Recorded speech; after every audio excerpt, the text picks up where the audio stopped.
জড় জগতে আমরা অ্যাকচুয়ালি সবাই রয়েছি, কিন্তু এই জগতে কিভাবে আমরা থাকা উচিত এটা প্রথম কথাটা বলে দেওয়া হলো। অ্যাটাচমেন্ট, ডিটাচমেন্ট, দুটো জিনিস আমরা জানি, আসক্তি আর অনাসক্তি। তাহলে এখানে এমন সাবধানতার সঙ্গে থাকতে হবে যাতে আমার কোনো কিন্তু আসক্তি না হয়ে যায়, আবার অনাসক্ত উদাসীনও না হয়ে যায়। তার মানে যে যেটা ডিউটি নিয়ে রেখেছেন ওটার প্রতি উদাসীন হলে হবে না।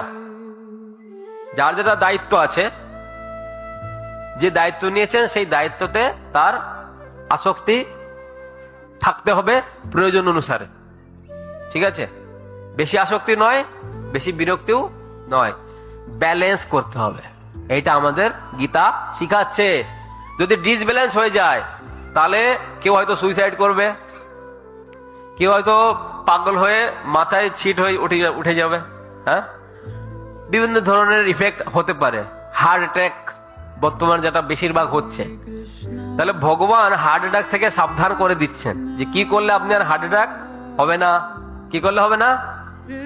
কোনো কিছুর প্রতি বেশি আসক্তি আর আবার বেশি অনাসক্তিও হওয়া যাবে না।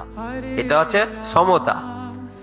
ওকে, দ্বিতীয়, কৃষ্ণ ভক্তি সাধনে যা অনুকূল তা গ্রহণ করা উচিত, যা প্রতিকূল তা বর্জন করা উচিত। স্বীকার করতেও দ্বিধা করা যাবে না, বর্জন করতেও দ্বিধা করা যাবে না। সেটার সূত্রটা কি? অনুকূল আর প্রতিকূল দেখে যেটা অনুকূল সেটা আমাকে স্বীকার করতে হবে। কৃষ্ণ ভজনে যাহা হয় অনুকূল, বিষয় বলিয়া ত্যাগে হয় তাহা ভুল।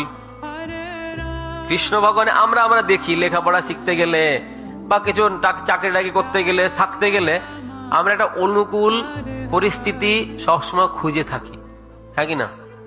প্রতিকূলতাতে থাকলেও সেটা থেকে ব্যালেন্স করে আমরা অনুকূলটাকে পেতে চাই, তাই না? এই অনুকূল আবার কিছু একটা ব্যাপারও আছে, সেই দিকেও আমরা সাবধান থাকতে হবে। তো অনুকূল মানে হচ্ছে কার্যটা সম্বন্ধে, যে যেরকম কার্য নিয়েছেন, যে পড়ালেখা করেছেন, যে হয়তো ঘর থেকে কোনো বেঁচে গিয়েছেন, সেখানে গিয়ে হোস্টেলে থেকে পড়ছেন, তাকে বহু সাবধানে থাকতে হবে।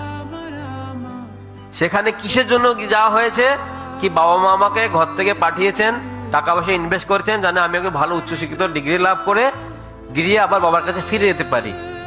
সেখানে গিয়ে মাতাল হয়ে টেরারিস্ট ব্যানে ওখানে গিয়ে বাড়ি ফিরে যাওয়ার জন্য বলা পাঠিয়েছে? টেরারিস্ট হওয়ার জন্য বাবা আমাকে হোটেলে পাঠিয়েছে? নিশ্চয় না। হ্যাঁ, সেখানে গিয়ে মদখোর মাতাল হতে পাঠিয়েছে? নিশ্চয় না। ভালো মানুষ হওয়ার জন্য বাবা গায়ের রক্ত জল করে তিনি টাকা রোজগার করে আমাকে পাঠাচ্ছেন, সেটা দিয়ে আমি টার্গেটটাকে পুরা করতে হবে।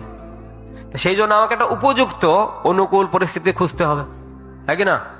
সংসার জীবনে যারা রয়েছেন তাদের একটা ভালো সুন্দর জায়গা, যেখানে বেশি খারাপ লোক থাকছে, তার সাথে ঠিক মিল হচ্ছে না, সেই সব জায়গা থাকলে ছেলে পেলে অমানুষ হয়ে যাবে। খুব সাবধানতা সহকারে সেখান থেকে সরে পড়তে হবে। বুঝতে পারলেন গীতা তাহলে আমাদের কি শিক্ষা দিচ্ছে? কিন্তু আমরা তো গীতার ধারে কাছেও যাই না। গীতা এত সুন্দর সুন্দর কথা আমাদের শিখাচ্ছে, যেগুলো হচ্ছে আমাদের জীবনের কি চাবি।